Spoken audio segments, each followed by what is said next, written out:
Hi, magandang umaga po sa inyong lahat for our first reading of the day today. Tingnan naman po natin kung ano po ang makikita natin sa first reading of the day today.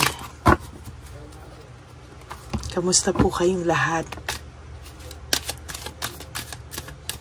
Bakit parang may nakasama po? Ayan. Sana po ay napanood nyo na po lahat yan. Recently po, parang hindi lahat napapanood lahat ng videos o yung mga episodes na nilalabas natin. Sana po ay mapanood nyo muna po bago kayo tumalon kasi minsan po ay konektado po sa atin pong reading. Kung ito pong binabasa natin, pwedeng karugtong ng kagabi or pwede rin pong bago, hindi po natin alam. So, I really hope na mapanood nyo po talaga yung mga readings natin.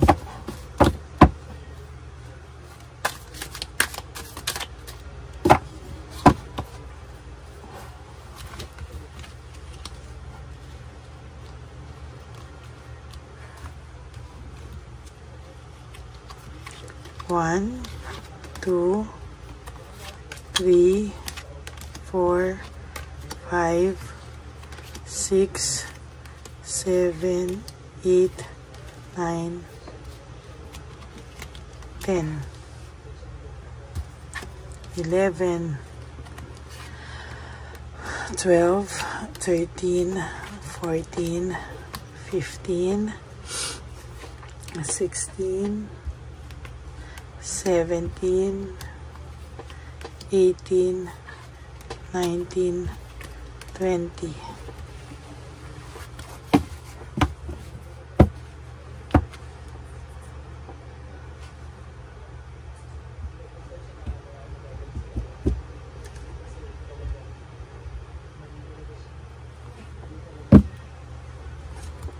Okay, tabi muna po natin to.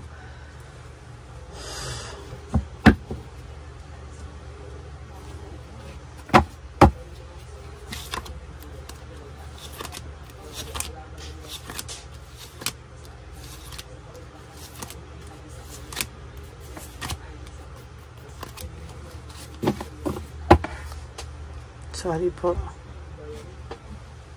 Buksan po natin ang ating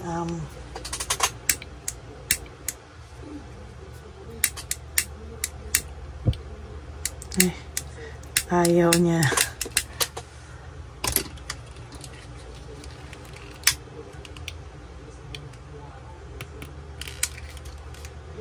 Bakit itong pula laging umaapoy ng ganyan? Nakakaiba.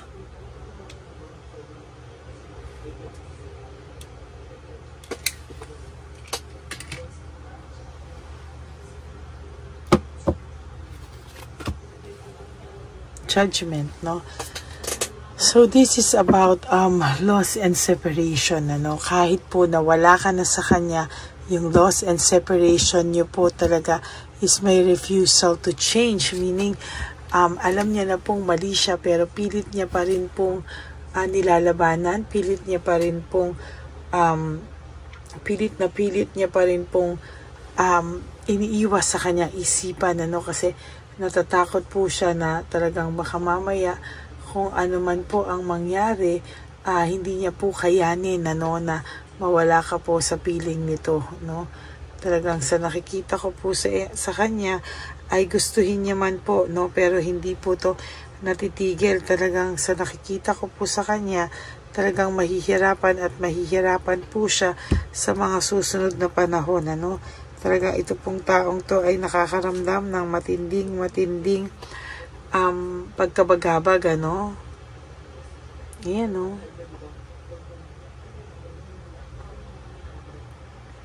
Talagang hindi siya talagang hindi po siya hindi po talaga siya mapakali, Talagang naiisip ka po niya at talagang yung paghihiwalay niyo po ay kahit po mataas ang pride niya at hindi niya pinapakita sa iyo na nalulungkot siya, talagang dinadamdam niya rin po ito. Ayan, talagang may burden po siyang nararamdaman. Yung burden po na nararamdaman niya ay matindi, no? Hindi niya po alam kung ano ang gagawin niya, kung ano po ang tama niyang gawin, ano? Talaga pong itong taong ito ay talagang nahihirapan po sa mga oras na to kung paano niya po yan paninindigan. So there is this responsibility and burden, ano? Sa nakikita ko rin po dito ay meron pong nangyayaring isolation, ano?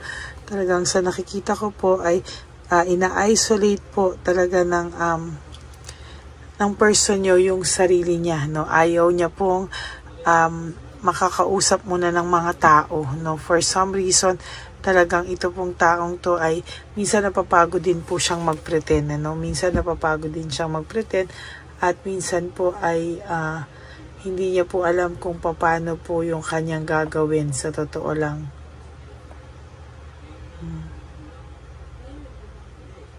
Talagang medyo hirap po siya, no? Pagdating po sa mga ganitong bagay, siya po talaga ay nahihirapan din. Minsan mag-control kung ano man po ang nakikita niya na sasabihin ng mga ibang tao.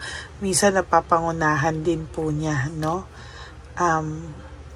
There is this infatuation, ano? Yung akala niya pong pagmamahal niya sa ibang tao ay infatuation lang pala, no? Pinagpalit ka po niya sa infatuation lamang, no? Talagang sa totoo lang po ay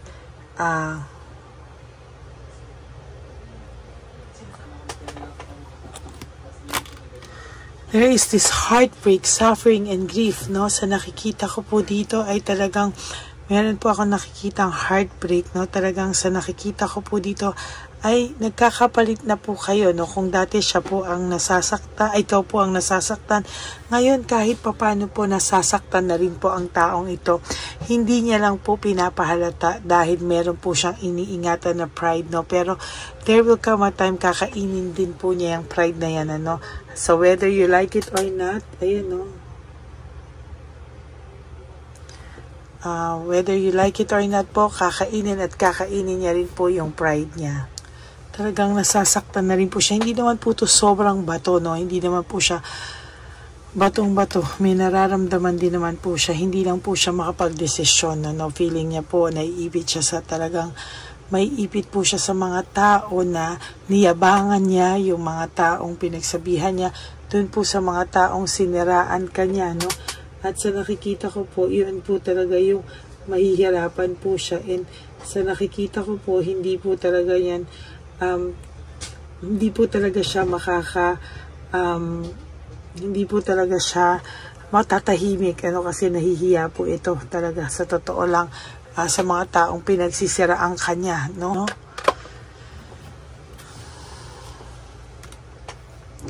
There is weakness and manipulation. Ito pong taong ito ay may kahinaan pong nararamdaman, ano, at talagang manipulate niya po ang kanyang sarili para patuloy po siyang lumakas at hindi niya po maibaba yung kanyang pride, no? Kahit po ngayon ay very, very stressed and burnt out na po siya, pinipilit niya pa rin po na wag maapektuhan at talagang wag mapahalata, no? Kasi talagang sa dami po ng siniraan kanyang tao, ayaw niya po talagang siya po ay mapahiya at makita po na siya po ay failure, no? O talagang siya po ay talagang naging selfish, ano? Yan po talaga ang nangyari sa kanya. Nawalan din po siya ng direksyon, no? So kahit pong lahat ng yan ay talagang aalisin niya po yan lahat sa katawan niya para siya ay makahingi ng tawad sa iyo, no? Sa pagsira po ng pamilya nyo, sa pagsira po ng relasyon nyo, sa mga pangarap po na hindi niya po naituloy dahil po sa kanya, no? May intriga po siya kung bakit ngayon ay kaya mo na daw po nang wala siya. Ngayon po siya mahihirapan at ngayon niya po maiisip lahat ng kabutihan at ginawa mo sa kanyang kabutihan, ano? Talagang yan po ang makikita ko talaga na mangyayari po sa kanya, no? Magsiselos po ito pag meron po itong nakita na meron po sa iyong nagpaparamdam, no? And there is this emotional immaturity, no? talaga pong ang taong ito ay makakaramdam ng immaturity, no? Talagang hindi po ito talaga mapapakali at talagang ito po ay makakaramdam ng matinding immaturity, no? Magiging unstable and lack of resources. Marami po itong magiging problema for sa mga susunod na araw sa buhay niya. Very disconnected din po siya. No, talagang tinatry niya pong ma-disconnect yung sarili niya sa iyo at itinatry niya po talaga sa lahat sa abot ng makakaya niya. No? Sabi ko nga po sa inyo kagabi, there is this end of phase, no? Matatapos na po ang phase na to sa buhay niya at sa nakikita ko din po talaga ay distracted po siya. No? Marami po siyang distraction at lack of rewards. Yan po yung nakikita ko sa kanya at talagang sa mga susunod na panahon makakaramdam pa rin po ito ng kulang po ang buhay niya kung wala ka po. No? So yan po ang ating reading of the day. I hope na kayo po ay naka-resonate, and if you do, can you please give me a like and comment down below at gusto ko pong mabasa ang inyong mga opinion at ang inyong mga feelings and reactions. Maraming salamat po sa inyong lahat. And for those of you who would like to give me a super thanks for this video, I would really appreciate from the bottom of my heart, and please no skipping of ads. Tulong nyo na po yan sa ating channel para naman po tayo po ay makatulong sa ating mga lolos at lolas sa kalye. Maraming salamat po sa inyong lahat. And for those of you who would like to have a private reading with me, you can message me po at Lady Lee Elena, that's Ladyly Elena. Nasa dulo po yan ang ating video. Diyan nyo lang po ako makakontakt. That is my official and only legit FB and Messenger account. No? Nilabas ko rin ang fake na Lady Elena na kung saan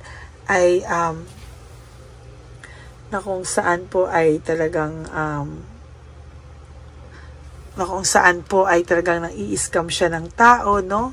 At talaga pong sobra po ang pang-i-scam niya at sobra po ang pag-hack niya, no? Nahahack po, pati po pag nagbukas po sila ng parang link, no? Ay ito po ay talagang mabubuksan niya, no? Kaya mag-ingat po kayong lahat dyan. And for those of you po na hindi kayo sigurado, you can always message me po at paparinig ko po sa inyo yung boses ko. Okay? Maraming salamat po sa inyong lahat. And sa akin naman po mga ever loyal, solid, and faithful na Lady Elena family, I love you all from the bottom of my heart. Mahal na mahal ko po kayong lahat at nagpapasalamat po ako sa lahat po ng inyong mga sa inyo pong mga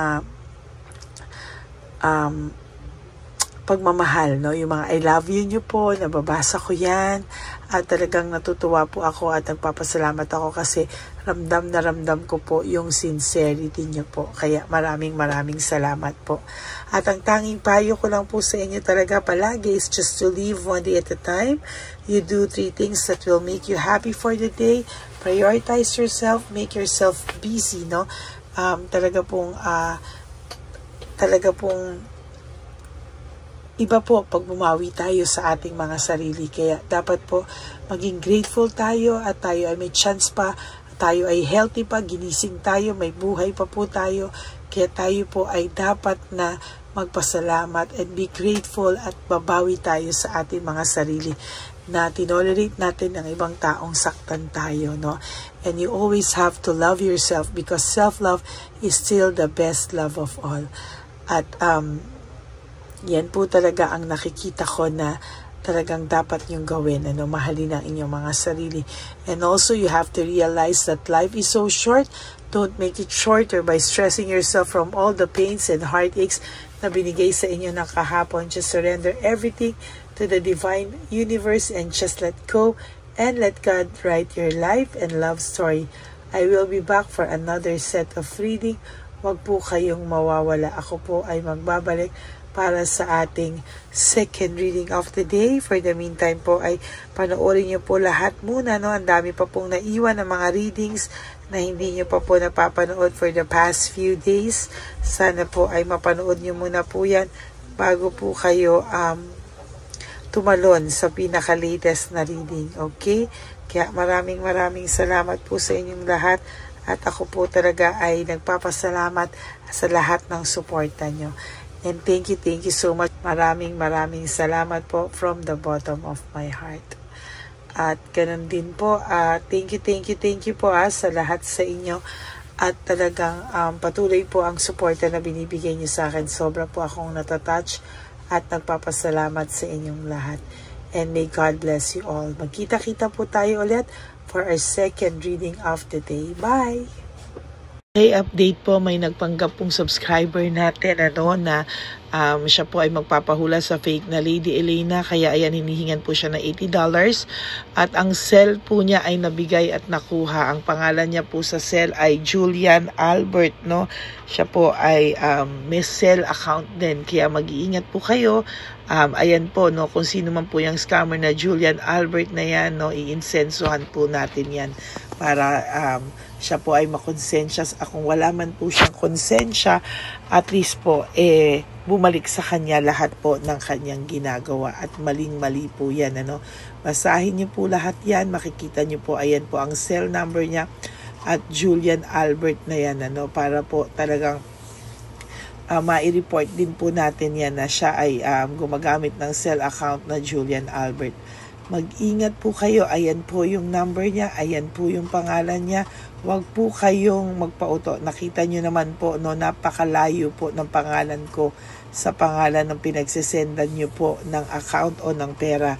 Kaya mag-ingat po kayo at beware sa scammer na to. At talagang ayan po, pinost ko po ang kanyang pangalan dito para maging babala po sa inyong lahat. Maraming salamat po. At mag-ingat po kayo, pakireport po ang page na yan, ang messenger niya na Lady Elena. Maraming salamat po and God bless you all. Ayan, sa susunod po makikita niyo yung account niya na i-report niyo. Salamat po na marami. Magandang gabi po ulit sa inyong lahat. Ako po ay muling nagpapaalala sa inyo na mayroon pong lumalabas sa FB at Messenger account na fake account po, no, nang hihingi po ng $25 through PayPal at hindi po yan totoo. Huwag po kayong maniwala dyan. At pag sinabi mo po na gusto ko pong marinig ang boses nyo or makita kayo, ang sasabihin po ay magbibigay kami ng link. Buksan mo yan at pagkatapos ay makikita mo ako. Huwag po kayong maniniwala dahil yan po ay hindi totoo. Yan po ay isang malaking scam na pag binuksan nyo po ay mahahack po lahat sa inyo. Mahahack po ang inyong mga personal details. Lahat ay mahahack. Ako po ay nalulungkot na ito po ay nangyari. Ngunit sa talagang may mga tao pong masasama at may mga tao po talagang hindi makatiis na hindi gumawa ng masama sa ibang tao. Pero maging aware po sana kayo. Tulungan nyo po ako. I-report po natin yung fake na yan at sa FB para siya po ay mawala na at wala na po siyang mabiktima pa, no? Nandyan po lahat ng details at maraming salamat po sa inyong lahat. Maraming salamat po sa inyong lahat at mag-iingat po kayo.